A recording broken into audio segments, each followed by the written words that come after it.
அந்த ஷாட்டை கரெக்டா முடிச்சிட்டாரு. ஆனா அந்த ஷாட் அடிக்க போகும்போதே அவருக்கு பேக்ல பெயின் வந்துச்சு. அதை கண்ட்ரோல் பண்ணி அடிச்சு முடிச்சு அந்த அந்த ஃபைட் மாஸ்டர் கட்டுன்னு சொன்ன உடனே அப்படியே பிடிச்சாரு. அவரு ஒரு கையில தான் ட்ரிக் பண்ணிட்டு இப்படி ஃபயரிங் அப்படியே ஓடிட்டு போறோம். ஒரே ரோட்டு தான் கார்ல அவரோட ஏறி நான் இன்னும் ஏறவே மாட்டேன்னு சொல்லிட்டு இறங்கிட்டேன் கார். அதுல இருந்ததெல்லாம் ஒரே ஒரு ரோப் மட்டும் தான். ஏன்னா அவ்வளவு அந்த ஸ்ட்ரிங்ஸ் இல்லை. ஸோ அவர் வந்து ஒரே ஒரு ரோப் ஃபேஸ்புக்ல மென்ஷன் பண்ணியிருக்காரு. அவரோட ஜேர்னல் அவரோட ஃபேஸ்புக்ல I worked with many actors, one of the most gutsy guys. நான் டூப் போட்ட ஒத்துக்க மாட்டேன்றாரு.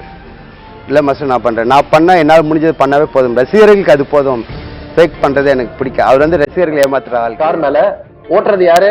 ஆர்யா. பேரலா நாங்களும் ஃபாலோ பண்ணிட்டு இருக்கோம். இங்க ஃப்ரண்ட்ல வந்து ஃபாலோ பண்ணிட்டு இருக்கோம். இப்படி நான் இங்க நின்றுட்டு இருக்கேன் மேல.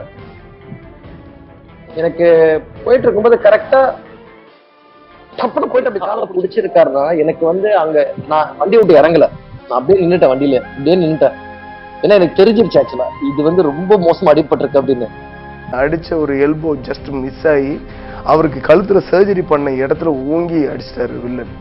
அடிச்ச உடனே அஜித் சார் வந்து சுத்தி தும்முன்னு தரையில கீழே விழுந்தாரு.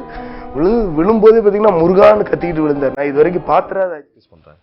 கிட்டத்தட்ட ஒரு 1 hour வந்து அஜித் சார் வாஸ் ப்ராக்டிசிங். இந்த தன்னம்பிக்கை வந்து நான் பண்ணியே தீருவேன், இதை நான் பண்ணுவேன் அப்படின்னு சொல்லிட்டு